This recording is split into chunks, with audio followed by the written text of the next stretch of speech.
Então vamos primeiro para o caso da moralidade. Chegou-nos um indivíduo na casa espírita e ele, né, alguns anos atrás, médium muito ostensivo, era impressionante. Você estava conversando com ele estava falando de um assunto, daqui a pouco manifestava-se uma inteligência e começava a falar de um assunto totalmente diferente. Você conversava, daqui a pouco vinha uma outra inteligência. O que o Hermínio Corrêa de Miranda, que alguém citou mais acima, chama de condomínio espiritual. Ele tem um livro que ele trata sobre isso, né? E então ali eram várias inteligências com nomes diferentes, com assuntos diferentes, através de um mesmo médium. E esse médium, ele começou a ter dificuldade de ter uma vida social, porque ele foi afastado do emprego, ele foi tido como louco e começava a não poder ir em lugar nenhum. Então ele chega pedindo ajuda pelo amor de Deus na casa espírita, que ele não queria mais esse tipo de situação, a obsessão. Então, como sempre, levamos o caso dele para ser auscultado. Como sempre, os médiuns não sabiam de nada. Aí eu achei muito interessante, porque os médiuns conheciam, os médiuns da reunião conheciam esse indivíduo. E aí, quando o médium entra em transe, fala assim: ô Gustavo, eu tô vendo fulano aqui, que era exatamente o tal indivíduo que tinha me procurado. Ele tá aqui, mas ele tá morrendo de rir, ele tá junto com outros espíritos aqui, eles estão todos rindo. Aí então vamos fazer o seguinte, vamos convida um desses espíritos para se manifestar.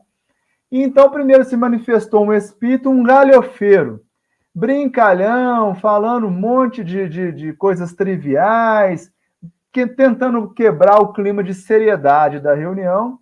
Fui bastante enérgico com o espírito, mostrei que ali era um ambiente de respeito, um ambiente sério, e que nós não tínhamos espaço para esse tipo de situação.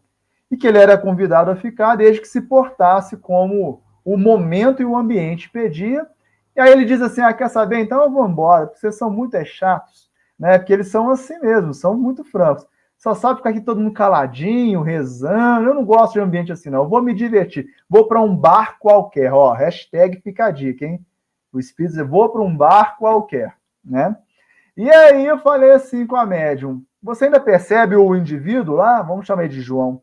Você percebe o João, que é aquele que me procurou na casa espírita? Sim.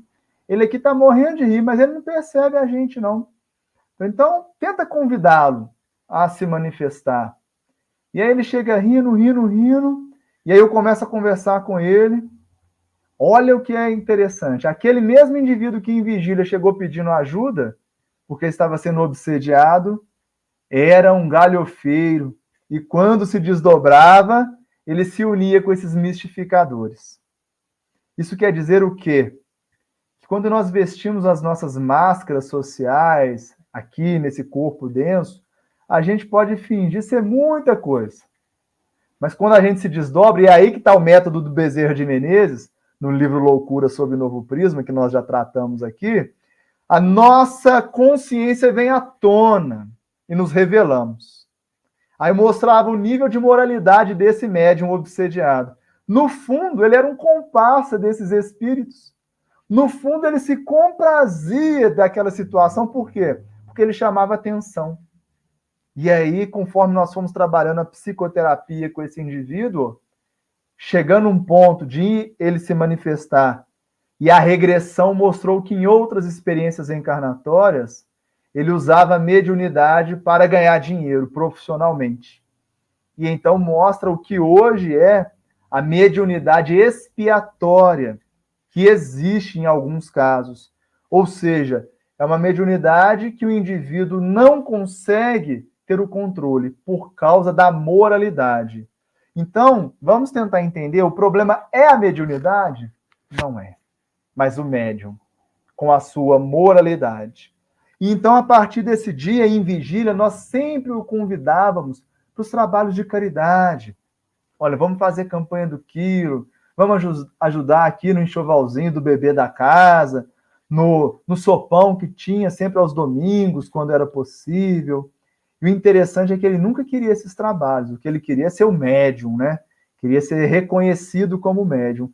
E, infelizmente, esse indivíduo até hoje encontra-se em um quadro, segundo os psiquiatras, de esquizofrenia. porque a sua moralidade não se modificou. Então, mostra para nós a importância da moralidade do médium. E agora eu vou trazer a importância do conhecimento intelectual, que é aquilo que o Erasto já nos ensina lá no livro dos médiuns.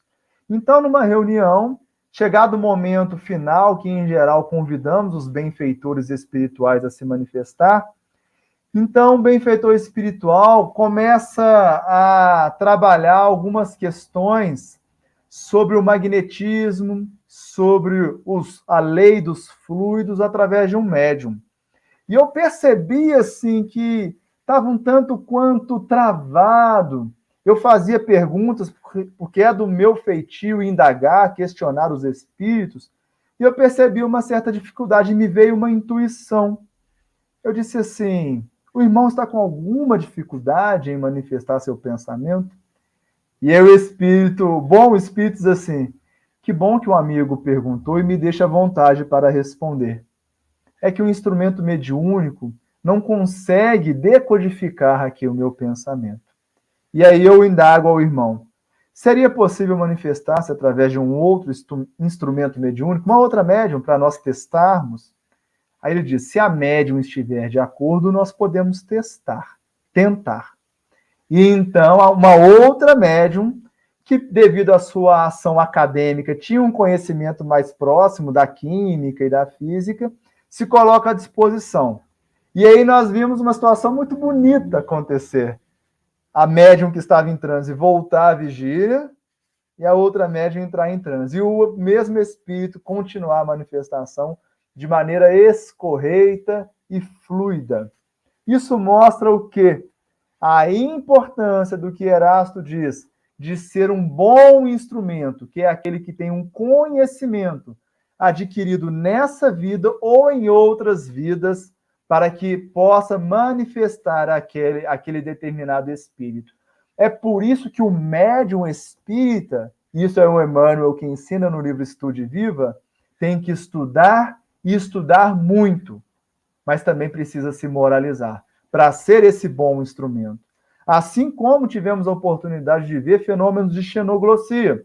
Então, o espírito falando em alemão, em inglês, e isso se dava à condição de determinados médiuns de ter vamos dizer assim, essa flexibilidade e esse idioma já em condições para ser expresso o pensamento do espírito. Dentro dessas condições, nós vamos ver que quando nós aqui, amantes do estudo, falamos, olha, tem que estudar, não é só para ficar dando de chato, gente.